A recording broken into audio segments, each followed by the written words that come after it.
शराब घोटाला। भारतीय जनता पार्टी ने पिछले 4 साल से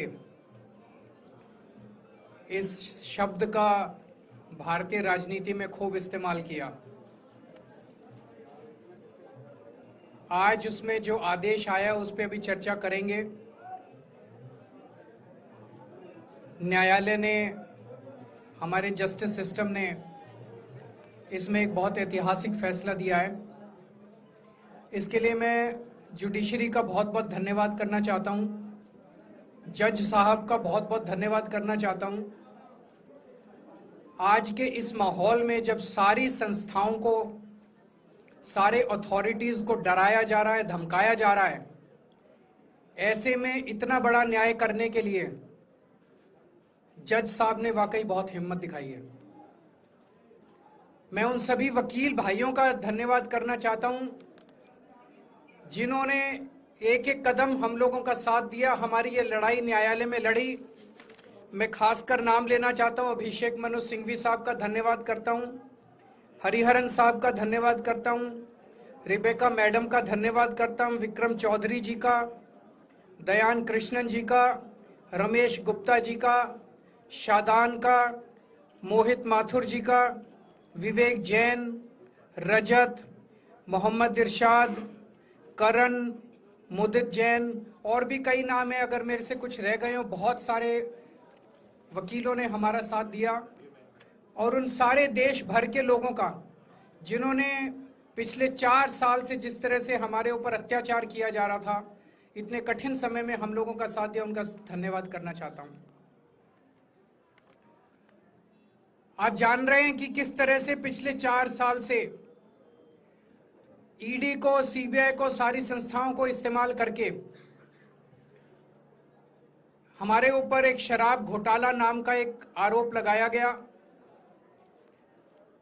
सीबीआई ने, ईडी ने उसमें चार्जशीट फाइल की। आज कोर्ट को प्राइमा फेसी ये निर्णय लेना था कि क्या सबूत और गवाहों के बयानों के आधार पे सफिशिएंट मटेरियल है कि इसमें मुकदमा चलाया जाए। अभी मुकदमा चला नहीं था। कोर्ट को यह निर्णय लेना था कि क्या मुकदमा चलाने लायक सफिशिएंट मटेरियल है, और कोर्ट ने लगभग 600 पेज के आदेश में सारे सबूतों और सारे गवाहों को मद्देनजर रखते हुए ये कहा है कि इतना भी सबूत नहीं है, इतने भी गवाहों के बयान नहीं है, एक निक्का सा भी सबूत नहीं है कि इसमें मुकदमा तक चलाया जा सके। अगर मुकदमा चलाया जाता, 15-20 साल मुकदमा चलता, उसमें बहुत सारे गवाह बुलाए जाते, सबूत रखे जाते, उसके बाद होता, वो तो अलग बात है। कोर्ट का ये कहना है कि इतना टुच्चा केस है, इतना फर्जी केस है, इतना बेकार केस है, इतना गलत केस है। ये मैं नहीं कह रहा, ये भाषा है। आप कोर्ट का ऑर्डर पढ़िए। ये ऑर्डर जो है ये ऐतिहासिक ऑर्डर है। कोर्ट ने कहा है कि इतना फर्जी केस है, इतना फर्जी केस है, एक भी सबूत नहीं है, एक भी गवाह नहीं है कि इसमें मुकदमा भी नहीं चलाया जा सकता। ये पूरा षड्यंत्र किसने रचा, क्यों रचा? ये पूरा षड्यंत्र 2 लोगों ने मिलकर रचा, नरेंद्र मोदी जी और अमित शाह जी। और आज उन दोनों को पूरे देश से माफी मांगनी चाहिए। उन दोनों ने मिलकर षड्यंत्र रचा कि आम आदमी पार्टी को खत्म किया जाए, आम आदमी पार्टी को बर्बाद किया जाए। और उस षड्यंत्र के तहत आजाद भारत का सबसे बड़ा और सबसे घिनौना षड्यंत्र रचा उन लोगों ने। वो देख रहे थे कि दिल्ली में वो हमें नहीं हरा सकते। वो देख रहे थे कि दिल्ली की जनता हमारे कामों से बहुत खुश है। वो देख रहे थे दिल्ली में कामों की राजनीति के आधार पे वो कहीं खड़े नहीं होते। तो उन्होंने एक षड्यंत्र रचा। जनता जानती है कि केजरीवाल ईमानदार, उन्होंने कहा केजरीवाल की ईमानदारी पे चोट करो। जनता जानती है कि आम आदमी पार्टी ईमानदारी, उन्होंने कहा आम आदमी पार्टी की ईमानदारी पे चोट करो। उन्होंने आम आदमी पार्टी को खत्म करने के लिए षड्यंत्र रचा और बोले केजरीवाल बेईमान है, केजरीवाल बेईमान है, केजरीवाल बेईमान है, केजरीवाल ने शराब घोटाला किया, केजरीवाल पैसे खा गया, केजरीवाल ने 100 करोड़ रुपए खा लिए। मैंने जिंदगी में केवल ईमानदारी कमाई है। मैंने जिंदगी में केवल इज्जत कमाई है, एक नया पैसा नहीं कमाया मैंने अपनी जिंदगी में। इन लोगों की तरह नहीं हूं मैं। मैंने जिंदगी में एक नया पैसा नहीं कमाया, केवल ईमानदारी कमाई है, और ये उस ईमानदारी के ऊपर चोट करना चाहते थे। उसके लिए इन्होंने षड्यंत्र रचा था। आज कोर्ट के ऑर्डर के बाद यह साबित हो गया देश के सामने, केजरीवाल कट्टर ईमानदार है, मनीष सिसोदिया कट्टर ईमानदार है, संजय सिंह कट्टर ईमानदार है, दुर्गेश कट्टर ईमानदार है, आम आदमी पार्टी कट्टर ईमानदारी है। हम नहीं कह रही है, कोर्ट ने सारे देश के सामने बोला है।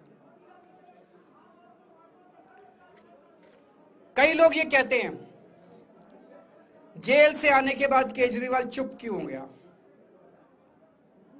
केजरीवाल गायब हो गया, केजरीवाल कहां गया। मैं कोई नेता नहीं हूं, मैं कोई पॉलिटिशियन नहीं हूं। पॉलिटिशियन को फर्क नहीं पड़ता, उनको 4 गाली दे दो, मोटी चमड़ी होती है उनकी। मैंने जिंदगी में केवल ईमानदारी कमाई है। मेरे को जब कोई बेईमान बोलता है मुझे फर्क पड़ता है। मेरे को जब जेल भेजा जाता है, मेरे परिवार के ऊपर ताने मारे जाते हैं, मेरे को फर्क पड़ता है। केजरीवाल को फर्क पड़ता है।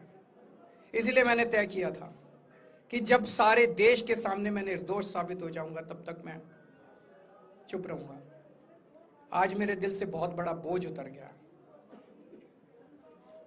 मैं मोदी जी को कहना चाहता हूं, मोदी जी, आपने हमारे ऊपर इतने केस कर लिए, आपने ईडी छोड़ दी, आपने सीबीआई छोड़ दी, आपने पुलिस छोड़ दी, आपने इनकम टैक्स छोड़ दिया हमारे पीछे, आपने जेल भेज दिया हमारे 5 सबसे बड़े नेताओं को। आम आदमी एक समय ऐसा था जब आम आदमी पार्टी के सबसे टॉप के 5 नेता जेल में थे एक साथ। उसके बाद भी केजरीवाल का कुछ नहीं बिगाड़ सके। अब तो एक ही तरीका बचा है मोदी जी केजरीवाल से निपटने का, केजरीवाल का कत्ल करवाना पड़ेगा, केजरीवाल की हत्या करवानी पड़ेगी। उसके अलावा अब केजरीवाल आपसे संभलने वाला नहीं है।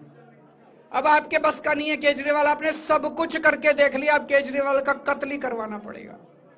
और एक तरीका है, मैं पहले भी बोल चुका, लेकिन वो मोदी जी के बस का नहीं है। मैंने 500 स्कूल बनवाए दिल्ली में, आप 5000 स्कूल बनाओ। मैंने दिल्ली की सड़कें अच्छी करी, आप पूरे देश की सड़कें ठीक कर दो, देखो केजरीवाल को कोई पूछेगा ही नहीं। केजरीवाल ने 200 मोहल्ला क्लिनिक बनाए, आप 20,000 मोहल्ला क्लिनिक बनाओ। आप तो देश के प्रधानमंत्री हो, अरे अच्छे काम करो ना। वो नहीं होता मोदी जी से, वो मोदी जी से नहीं होता। मैं उनको कहना चाहता हूं, प्रधानमंत्री जी, केवल सत्ता की जो प्रधानमंत्री मोदी जी की और अमित शाह जी की सत्ता की हवस है, ये उसका नतीजा है जो ये षड्यंत्र रचा गया। और इस षड्यंत्र का मैं बहुत छोटा हूं, हमारे परिवार ने बहुत भुगत भोगी है। मैं जेल गया, मेरी मां बीमार रहती है बहुत ज्यादा, उसको अस्पताल में एडमिट कराना पड़ा, बहुत रोई मेरी मां, बहुत रोई। इनकी पत्नी मनीष सिसोदिया जी की पत्नी, उनको मल्टीपल स्क्लेरोसिस डिजीज है, सब लोग जानते हैं। जब सुप्रीम कोर्ट में केस चल रहा था, संजीव खन्ना जी ने कहा कि बहुत गंदी बीमारी है, उनके नीचे का पूरा पोर्शन काम नहीं करता और धीरे धीरे बीमारी बढ़ती जा रही है। हमारे परिवार ने बहुत भुगता है, लेकिन वो इंपॉर्टेंट नहीं है, हम इंपॉर्टेंट नहीं है, हमारा परिवार भी इंपॉर्टेंट नहीं है। लेकिन मोदी जी और अमित शाह जी के षड्यंत्र का खामियाजा जो दिल्ली भुगत रही है, दिल्ली के 3 करोड़ लोग भुगत रहे हैं, उसकी भरपाई कौन करेगा। आज दिल्ली में कहीं चले जाओ, सारी सड़कें टूटी पड़ी हैं, अस्पतालों में दवाइयां मिलनी बंद हो गई हैं, मोहल्ला क्लिनिक बंद किए जा रहे हैं, स्कूलों का बुरा हाल हो रहा है। पूरे दिल्ली में पोल्यूशन इतना ज्यादा कभी दिल्ली की जनता ने नहीं देखा था। यमुना का बहुत बुरा हाल हो गया है। एक चीज बता जो तो दिल्ली में इन्होंने ठीक करी हो, पूरी दिल्ली का बेड़ा गर्क कर दिया। सबसे बड़ा खामियाजा मोदी जी और अमित शाह जी की सत्ता की हवस, उसका सबसे बड़ा खामियाजा दिल्ली के 3 करोड़ लोगों ने भुगता है। दिल्ली के लोगों से जाके पूछो। आज मैं चैलेंज करता हूं मोदी जी को, मोदी जी हिम्मत है दिल्ली में दोबारा चुनाव करा के दिखा दो, 10 से ज्यादा तुम्हारी सीट आ जाए, मैं राजनीति छोड़ दूंगा। तुम्हारी 10 से ज्यादा सीट आ जाए, मैं राजनीति छोड़ दूंगा। दिल्ली की जनता त्रस्त हो चुकी है तुम लोगों से।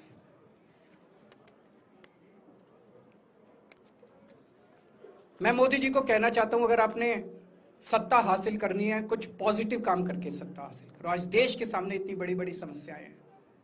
आज देश का युवा दुखी है, देश का व्यापारी दुखी है, देश का उद्योगपति दुखी है।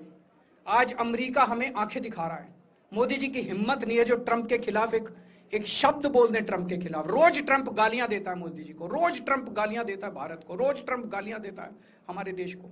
मोदी जी के हमारा प्रधानमंत्री भीगी बिल्ली बना हुआ है। अरे देश संभालिए ना, आपको हमने देश चलाने को दिया था और आप केजरीवाल में उलझ गए, आप आम आदमी पार्टी में उलझ गए। पॉजिटिव काम करके सत्ता हासिल कीजिए, ये नेगेटिव काम करना बंद कीजिए। अगर आपके कोई एक दो प्रश्न है तो। क्या आपको उम्मीद है कि अब ईडी के मामले को भी? ईडी मामला खत्म हो गया। सीबीआई के मामले के बेस पे ईडी था, वो अब फॉर्मेलिटी बची है। हम अगले हफ्ते एप्लीकेशन डालेंगे, ईडी का मामला खत्म हो जाएगा। कांग्रेस कह रही है कि ये बीजेपी ने जो है कांग्रेस को नुकसान पहुंचाने के लिए आपको जो है राहत दिलवा दी है। मैं आपसे पूछना चाहता हूं, केजरीवाल जेल गया, रॉबर्ट वाड्रा जेल गया, संजय सिंह जेल गया, क्या राहुल गांधी जेल गया, मनीष सिसोदिया जेल गया, सोनिया गांधी जी जेल गई? किस मुंह से बात करते हैं? शर्म नहीं आती कांग्रेसियों को? ले जाए, ले जाए, वो तो ले जाए, उनका हक है। सुप्रीम कोर्ट भी जाएंगे, हाई कोर्ट भी जाएंगे। जैसे निचली कोर्ट में न्याय हुआ ऐसे ऊपरी कोर्ट में भी न्याय हुआ। जब कोई सबूत है ही नहीं, जब कोई गवाह है ही नहीं, तो ऊपर के कोर्ट में भी कहां से लाएंगे सबूत, कहां से लाएंगे गवाह? आज कोई छोटा मोटा उन्होंने डिस्चार्ज कर दिया है हमें, उन्होंने कहा कोई आरोप ही नहीं बनता। इसके अलावा जो इन्वेस्टिगेटिंग ऑफिसर सीबीआई के ऊपर उन्होंने, कोर्ट ने टिप्पणी की है कि सीबीआई अपने दोषी अधिकारियों के खिलाफ डिसिप्लिनरी एक्शन, कभी ऐसा ऑर्डर देखा है? इसका मतलब कितना फर्जी मुकदमा था कि सीबीआई के अफसरों के खिलाफ डिसिप्लिनरी एक्शन लिया जाएगा। आप कुछ कहना चाहते हैं? सर, बीजेपी के आपके